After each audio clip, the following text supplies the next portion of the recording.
8일 강아랑이 전해주는 정치권의 뜨거운 말말말 강아랑의 정치랑입니다. 오늘 첫 번째 주제는 전대 불개입입니다. 전당대회를 앞두고 김건희 여사 문자로 촉발된 국민의힘 상황을 두고 이른바 3차 윤한 충돌로 번지는 게 아니냐, 또 개파 갈등은 물론 문자 공개가 대통령실의 의중이란 논란까지 나오는 상황인데요. 이런 우려와 해석에 대해서 대통령실은 강하게 부인하고 나섰습니다. 당대표를 선출하는 전당대회는 여당이 알아서 할 일이라면서 대통령실은 과거와 현재, 미래에도 일절 관여하지 않는다는 원칙을 지키고 있다고 설명했습니다. 자, 이번 사태를 두고 대통령실의 개입 의혹이 재점화된 배경은 문자가 어떻게 그리고 왜 지금에서야 공개된 것인지 의혹이 불거지면서입니다.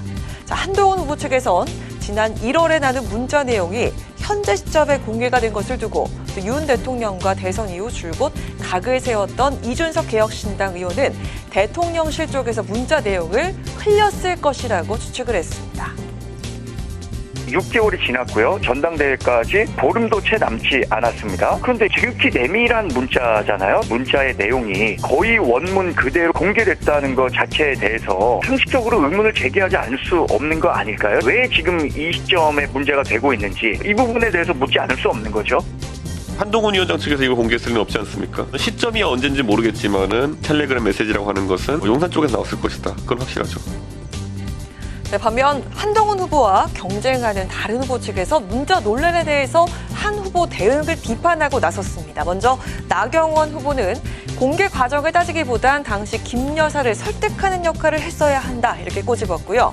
윤상현 후보도 사과의 역점을 뒀어야 한다면서 당시 한 후보자 대응을 비판했습니다. 또 현재 상황을 두고 윤석열 대 한동훈 대리전 구도로 갈까 우려스럽다, 이렇게 강조를 했는데요. 공적 통론이, 사적 통론이 그런 이야기 할 것이 아니라 사실은 어떤 방법을 써서라도 설득해서 그 역할을 해주시는 것이 그분의 가장 중요한 역할과 책임이었습니다. 과거 친박 비박 간의 관계 이상으로 안 좋은 상황으로 가고 있습니다. 결국 한동훈 윤석열 대리전 구도고 결국 이것은 누가 되든지 당의 분열, 당의 휴유증이 심각할 수밖에 없다. 정치권에선 국민의힘을 강타한 문자 공개 논란이 지난 1월과 3월 총선 과정에서 윤 대통령과 당시 한동훈 전 비대위원장이 맞붙었던 윤한 충돌을 연상케 한다는 반응이 나오고 있습니다. 이를 계기로 3차 충돌로 번지는 게 아니냐는 우려가 나오고 있습니다. 총선 참패 이후 처음으로 치러지는 전당대회가 진흙탕 싸움으로 번지자 지도부도 결국 경고에 나섰습니다. 당원 당규에 어긋나는 언행에 대해선 엄중한 조치를 내리겠다고 한 건데요. 문자 공개 논란으로 국민의힘 전당대회가 그야말로 폭풍 속에 빠져든 모습입니다. 보름도 채 남지 않은 전당대회에 어떤 변수로 작용하게 될까요? 자, 이어서 오늘 두 번째 주제는 대구에서 시작입니다.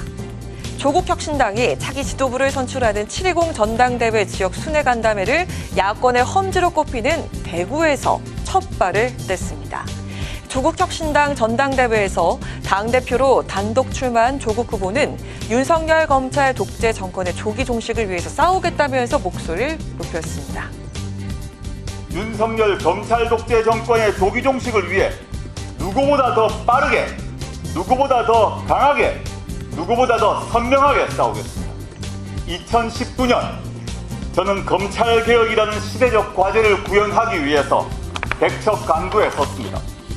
이후 저와 제 가족은 무관지옥에 떨어졌지만 우리 당을 더욱 크게, 더욱 강하게, 더욱 단단하게 만들기 위해서 저는 당대표 연임에 도전했습니다.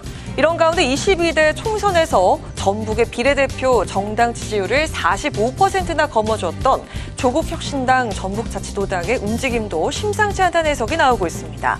전북도당의 첫 논평 때문인데요. 민주당 소속 단체장들을 겨냥해서 비판의 수위를 높이는가 하면 2026년 지방선거에서 혁신하기 위해 노력하겠다고 밝혔습니다.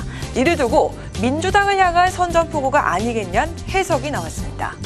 강도 높은 논평을 낸 전북도당의 정도상 위원장은 조국혁신당의 최고위원 출마를 공식화하면서 조국혁신당이 호남 지역에서의 존재감 키우기에 돌입한 게 아니냐는 해석도 나오고 있는 상황입니다.